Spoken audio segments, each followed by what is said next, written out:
The snow fell in thick, silent flakes, clinging to the chrome trim of the diner and blurring the neon sign that bled the word, open, into the Christmas Eve twilight.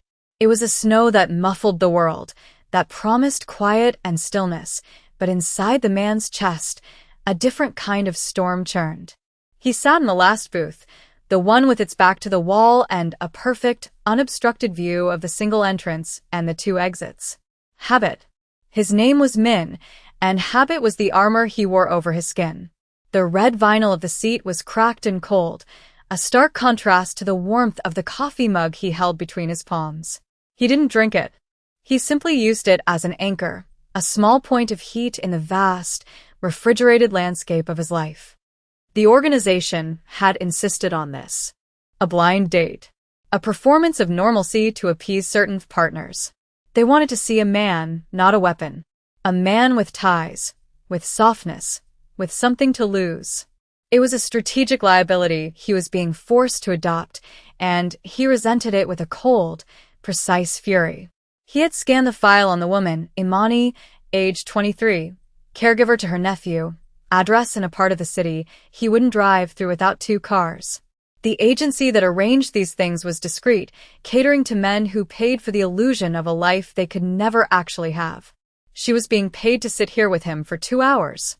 A simple transaction. He understood transactions. They were clean, predictable. Unlike the swirling snow, unlike the saccharine Christmas music leaking from the diner's speakers, and unlike the hollow ache in his own ribs that always grew louder this time of year. The bell over the door chimed, a tinny, cheerful sound that grated on his nerves. He didn't look up, not immediately. He watched her reflection first as it moved across the polished surface of the jukebox. A woman, larger than the file photo suggested, shaking snow from her shoulders. She wore a coat that had seen better winters, and beneath it, a sliver of soft pink fabric. She was holding the hand of a small child, a boy bundled so thoroughly against the cold that only his wide, curious eyes were visible. Min's jaw tightened. A child had not been part of the transaction. Children were complications. They were variables in a world that punished miscalculation. He felt a familiar urge to rise, to abort the entire charade and retreat to the sterile silence of his high-rise apartment. But he remained seated, a statue carved from discipline, his hands still wrapped around the cooling mug. This was just another job. Endure. Observe. Depart. The mantra had kept him alive for a decade. He saw no reason it would fail him now. He finally lifted his gaze from the reflection to the reality, just as she spotted him, her expression a mixture of apprehension and weary resolve. For a moment, he forgot she was being paid. She just looked like a woman trying to find a safe harbor in a storm. Imani felt the man's eyes on her before she located his booth. It was a stare that didn't just see. It assessed. It was heavy, like a physical weight in the warm, greasy air of the diner. She squeezed her nephew Noah's hand, a small reassurance that was as much for herself as it was for him. There he is, sweet boy. Be good for Auntie, okay? Noah nodded, his gaze fixed on the miniature Santa figurine glued to the top of the napkin dispenser. The agency had been vague, promising a generous payment for 2 hours of her time. Enough to cover rent for January and buy Noah the ridiculously expensive dinosaur toy he dreamed about. Desperation was a sharp-toothed motivator. It had pushed her past her own fear, past the strangeness of meeting a man whose name she had only learned that afternoon from a sterile email. Mr. Kong. Be polite. Be pleasant. Do not ask personal questions. The rules were simple. She guided Noah into the booth, sliding him onto the vinyl seat before sitting down herself. The man, Mr. Kong, was even more intimidating in person. He was handsome in a severe, sculpted way, with eyes that seemed to hold no light at all. He wore a simple black cashmere sweater that probably cost more than her entire wardrobe. He didn't smile or offer a greeting. He just watched her, his stillness a profound and unsettling contrast to the diner's gentle hum. She unzipped Noah's puffy coat, revealing his small frame and the faded superhero shirt beneath. "This is my nephew, Noah," she said, her voice steadier than she felt. My sitter canceled last minute. I hope that's okay. The man's gaze flickered to Noah for a bare second before returning to her. His silence was an answer in itself. It was not okay. It was a breach of protocol. She felt a flush of defensive anger. She was doing her best. Wasn't that enough for anyone anymore? She slid Noah a menu and a crayon she brought from home. "Why don't you draw me a picture of that Santa?" she murmured, creating a small, safe bubble for him in this tense, adult space. Then she faced the silent man across from her. "I'm Imani," he gave a curt, almost imperceptible nod. I know. His voice was low, a quiet rumble that seemed to vibrate with unspoken power. She saw his hands then, resting on the table. They were perfectly still, elegant and controlled. They looked like hands that could break things without ever raising a sweat. The silence stretched, thick and uncomfortable. Imani, who filled the anxious silences in her life with chatter, found herself at a loss. This man's quiet wasn't empty. It was full. It was a wall, and she had no idea how to breach it. A waitress, a cheerful woman with tinsel in her hair, came to take their order. Imani asked for a hot chocolate for Noah and a coffee for herself. Min ordered nothing.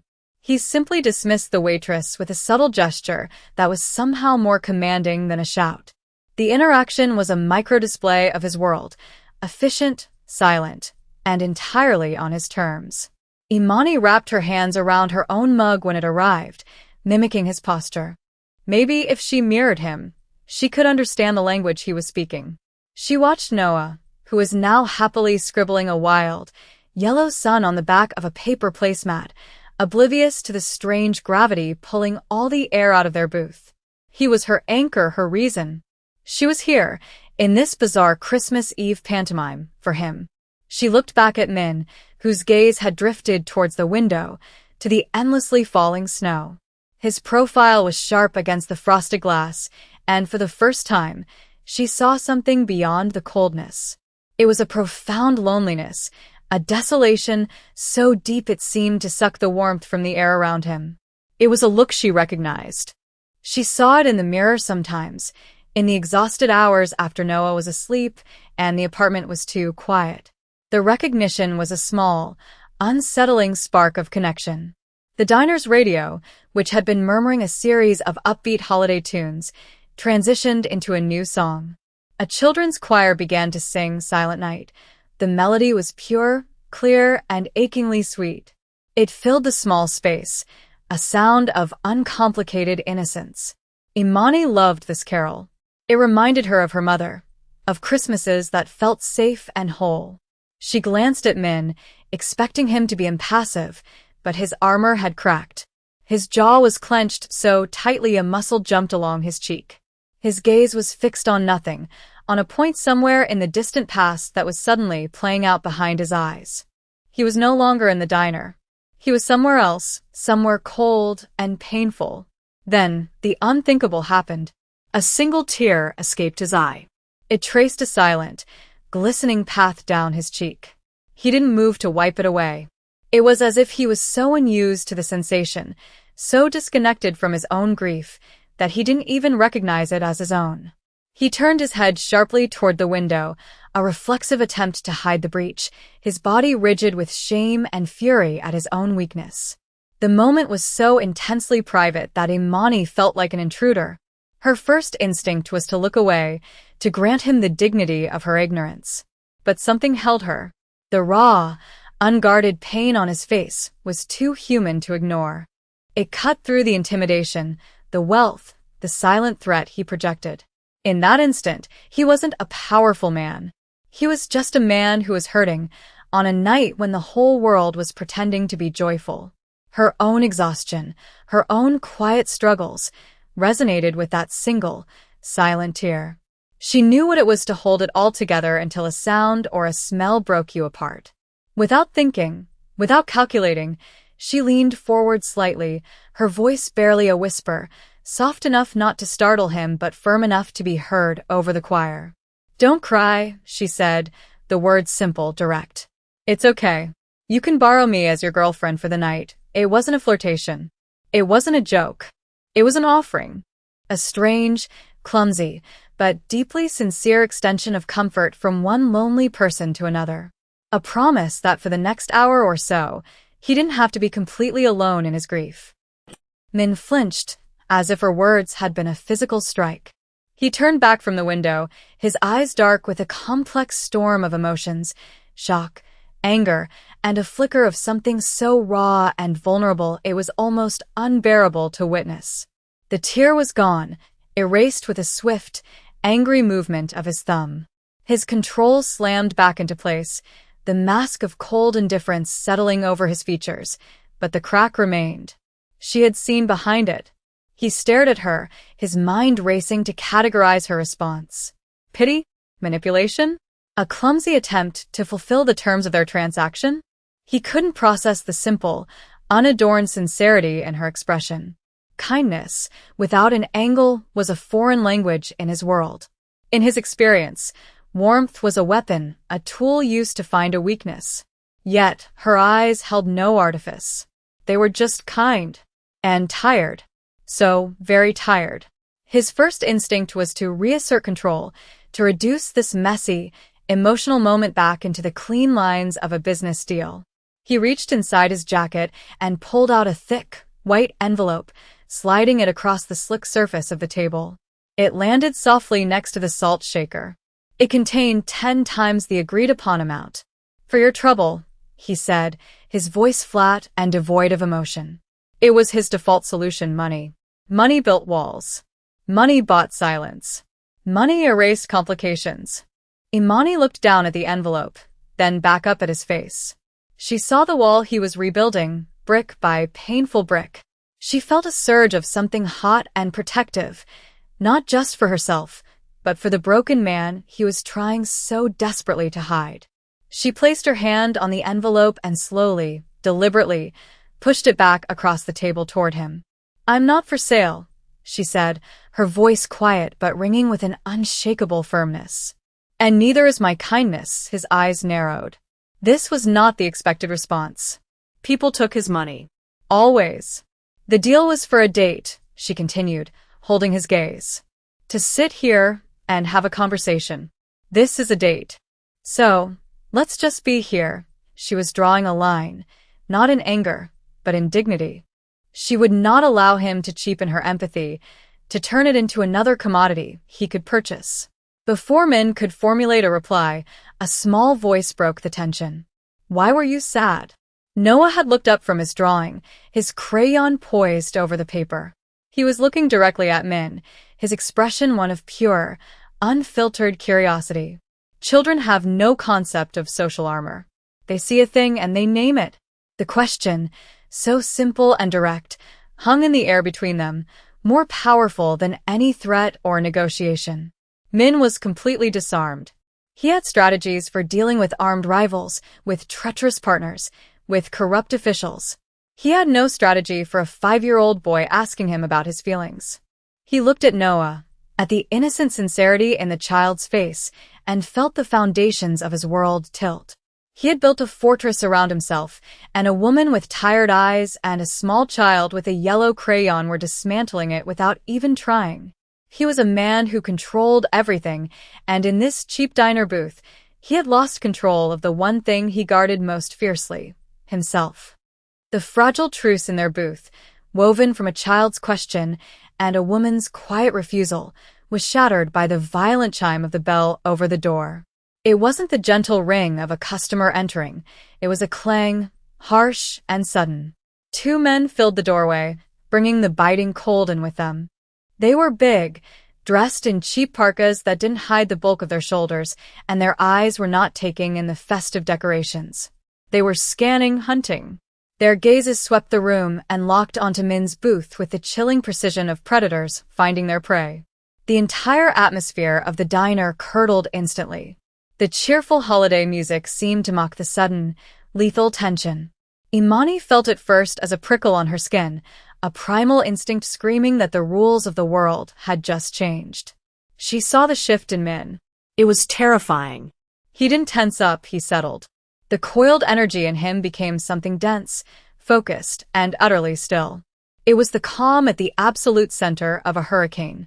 His eyes, which had shown a flicker of vulnerability moments before, were now flat, cold, and ancient. This was the man she had sensed beneath the surface. This was the danger. He moved with a speed that defied belief. One moment he was sitting, the next he was on his feet, a dark shape positioning himself almost casually between the approaching men and the booth where she and Noah sat. He had become a human shield. "Imani," he said, his voice a low, lethal command that cut through the diner's hum. "Stay behind me.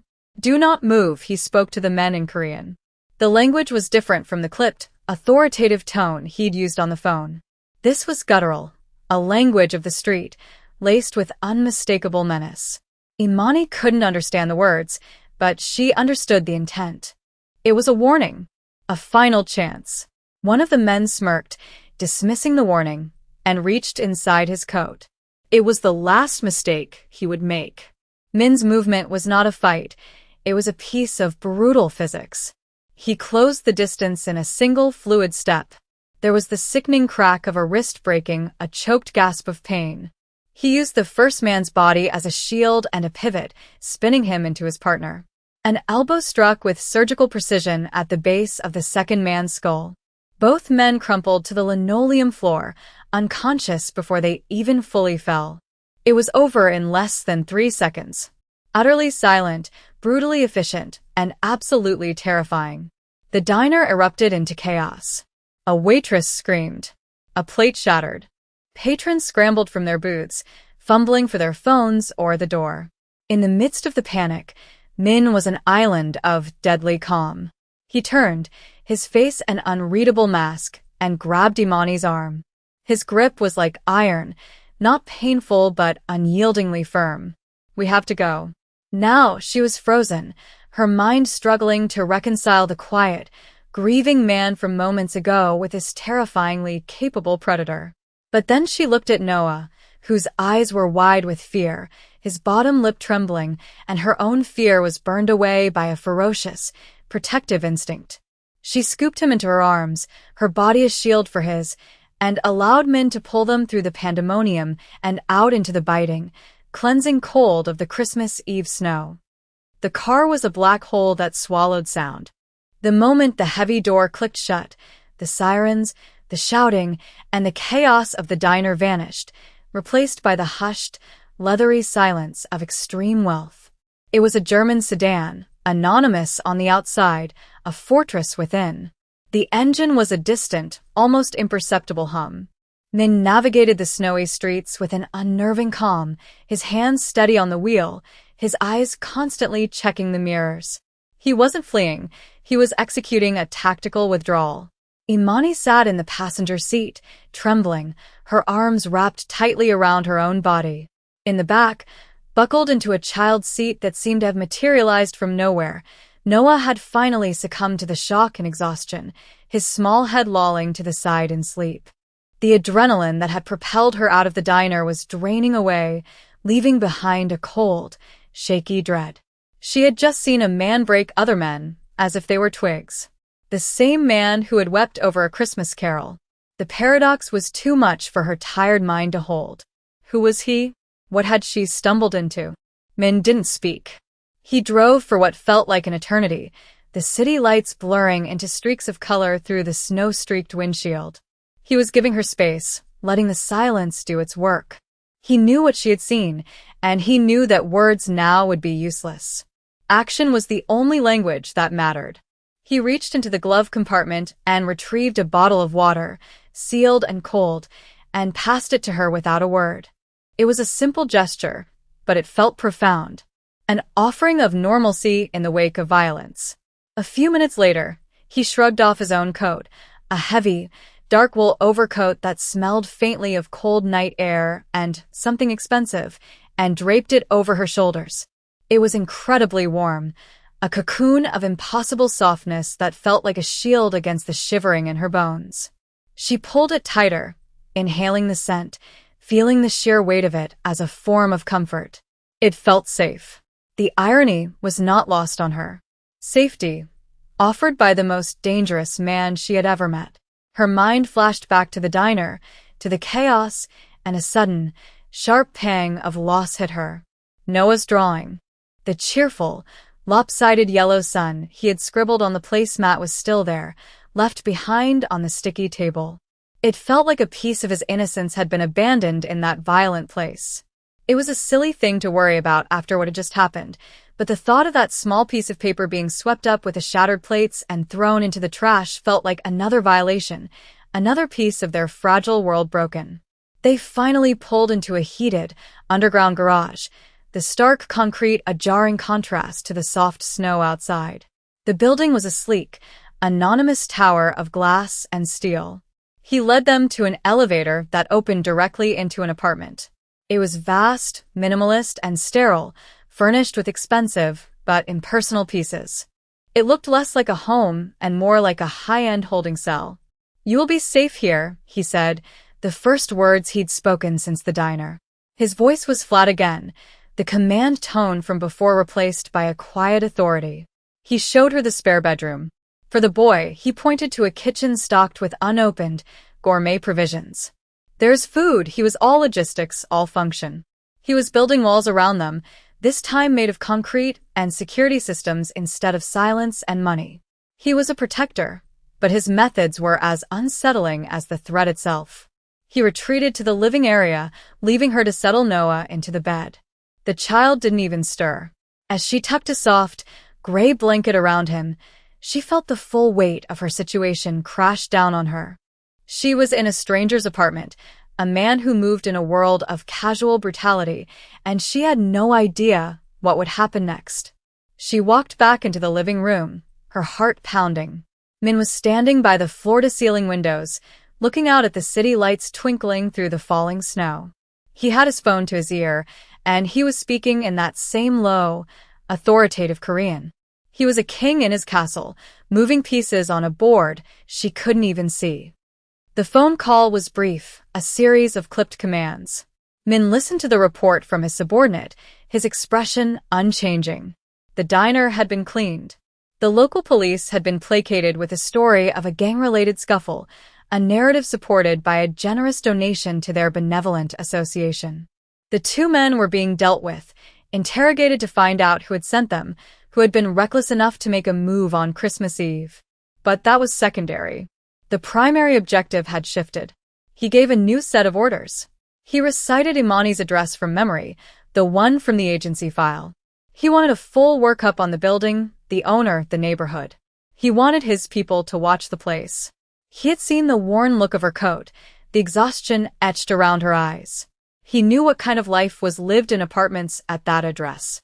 It was a life of vulnerability, of leaky faucets and landlords who preyed on fear. A world away from this climate-controlled tower, but a world whose dangers were just as real, if not as sudden, as a knife in an alley. "And one more thing," he said, his voice dropping even lower. "The booth. The last one on the left." There was a drawing on the table. A child's drawing. A son. "Find it." There was a pause on the other end of the line, a flicker of confusion from his lieutenant, a man accustomed to orders involving weapons and surveillance, not crayons. Min didn't elaborate. "Find it," he repeated, the command absolute. He hung up. He turned from the window. Imani was standing in the doorway to the living room, watching him, his coat still wrapped around her shoulders. She looked small and lost in the vast, empty space. He felt a strange, unfamiliar emotion stir within him. It was not pity. It was responsibility. He had pulled her into a storm. The storm was his natural habitat, but it would destroy her. It was his duty, then, to steer her out of it, to deliver her to a shore she couldn't have reached on her own. This was a debt, a transaction of a different kind. Her uncalculated kindness in exchange for his calculated protection. It was the only way he could make sense of the warmth she had offered him, by translating it into the cold, hard currency of safety. He had spent his entire adult life taking things from people, their power, their territory, their lives. Now, for the first time, he felt an overwhelming compulsion to give something back. Not just money, but something real. A shield. A sanctuary. He walked over to the sleek, modern kitchen. He opened a cabinet and took out 2 mugs, his movements precise and silent. He filled a kettle with filtered water and set it to boil. He would make her tea. It was a small domestic act, so alien to his nature that it felt almost revolutionary. It was a beginning, a negotiation for a new kind of peace, in a war she didn't even know he was fighting for her. The next morning, sunlight streamed through the enormous windows, glinting off the pristine surfaces of the apartment. The snow had stopped, leaving the city draped in a blanket of clean, white silence. It felt like the world had been scrubbed clean. Imani had barely slept, dozing fitfully on the plush sofa, her ears attuned to every sound in the unfamiliar space. Noah was still asleep, a small, peaceful lump under the expensive gray duvet. The quiet was absolute, a stark contrast to the constant city hum and noisy neighbors of her own building. It was the kind of quiet that cost a great deal of money. She heard a soft click as the elevator door opened, and her body went rigid. Min stepped into the apartment. He was dressed in another impeccably tailored dark suit, but he looked tired, the skin around his eyes tight. He was carrying 2 large paper bags. He set them on the marble kitchen island without a word. One was filled with groceries, milk, eggs, fruit, a box of the sugary cereal he must have assumed a child would like. The other contained takeout boxes from a high-end bakery, the air filling with the warm, comforting scent of fresh pastries and coffee. He then reached into the inner pocket of his suit jacket and pulled something out. It was a piece of paper, the placemat from the diner. It was slightly crumpled and had a faint, greasy stain in one corner, but it was intact. Noah's lopsided, beaming yellow sun stared up at them. He held it out to her. Imani took it, her fingers brushing his for a fraction of a second. His skin was cold. She stared at the drawing, this small, insignificant scrap that he had sent his men back into a scene of violence to retrieve. It was the most eloquent apology she had ever received. It said he understood what was important, that he saw past the chaos to the small, human thing that had been lost within it. "Thank you," she whispered, her voice thick. He gave a single, sharp nod, as if to dismiss the weight of the gesture. He busied himself with making coffee, his movements economical and precise. The silence felt different this morning. It was less of a wall and more of a space, a quiet room they could both occupy, without needing to fill it with noise. As he handed her a mug of coffee, he finally spoke, his gaze not quite meeting hers. "The song," he said, the word hanging in the air. "Silent Night. My mother used to sing it." He paused, and she could tell the admission cost him something. "On Christmas Eve." Before everything, he didn't elaborate on what everything was, and she didn't ask. She didn't need to. The word was heavy enough to contain a lifetime of loss. "The men from the diner were a message from a rival," he continued, his tone shifting back to the familiar, factual cadence. "By being with me, you became a target, a liability. They know your address. They know about your nephew." The words landed like ice chips in her stomach. This wasn't just about a random fight. His world had followed them, its shadow now falling directly over her life, over Noah. "I am responsible for that," he said, his voice flat but carrying an immense weight. "And I will fix it." He slid a single key and a crisp, new lease agreement across the counter. "This is a new apartment. 3 bedrooms. In a secure building near a good school. The first year's rent is paid. Your possessions will be moved this afternoon. Your old landlord has been persuaded to forget your tenancy." It wasn't a question. It was a statement. A solution already executed. This was his power, not in violence, but in logistics. The sheer, overwhelming force of his resources. Imani looked at the key, then at him. The old, defensive pride flared up. This was charity, a gilded cage. But then she looked at the drawing in her hand, at the sleeping form of her nephew in the other room, and she saw it for what it was. It wasn't charity. It was a life raft. He wasn't giving her a gift. He was repaying a debt he felt he owed. He was offering her the only thing he truly possessed, safety. "You showed me a kindness I had forgotten existed," he said, his eyes finally meeting hers, and the desolation she'd seen in them before was still there, but now it had a crack of light in it. "Let me offer you safety in return." It's the only thing I have of value. She thought of her leaky roof, of the broken lock on her building's front door, of the fear she lived with every day as a young woman raising a child alone. She picked up the key. "Okay," she said. And in that single word, a new world began. 3 months later, the last of the city's snow had melted, giving way to the pale, determined green of early spring. The sunlight that filled Imani's new apartment was different.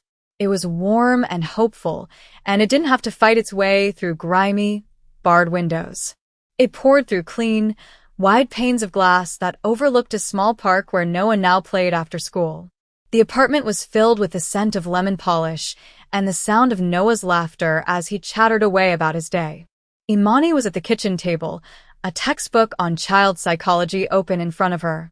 She had enrolled in a course at the local community college, the first step on a path she had long ago abandoned as an impossible dream.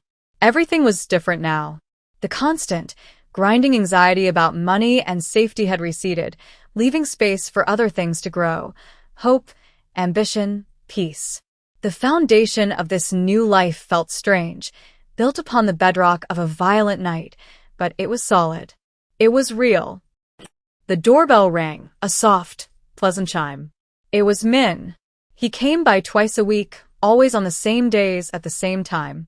His visits were quiet rituals. He never stayed long, but his presence had become a strange, anchoring point in their week. Noah ran to the door, yelling his name. "Min, you're here. I built a rocket ship."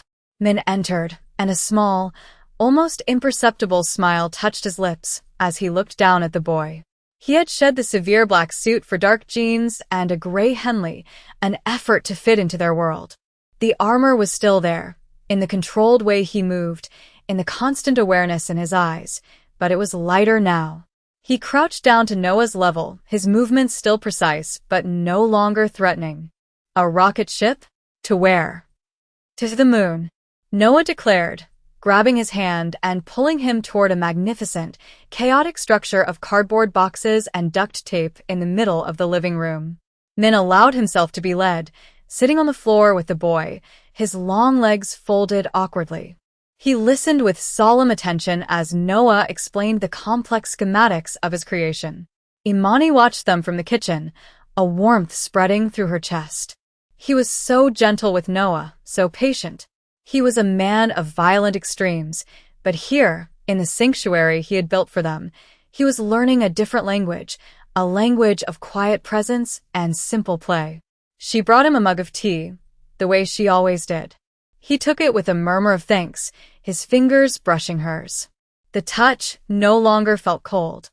On the wall above the sofa, in a simple black frame, was Noah's drawing of the yellow sun. It was the first thing she had hung in the new apartment. It was a reminder, a testament to a strange and terrible night that had, against all odds, led them here.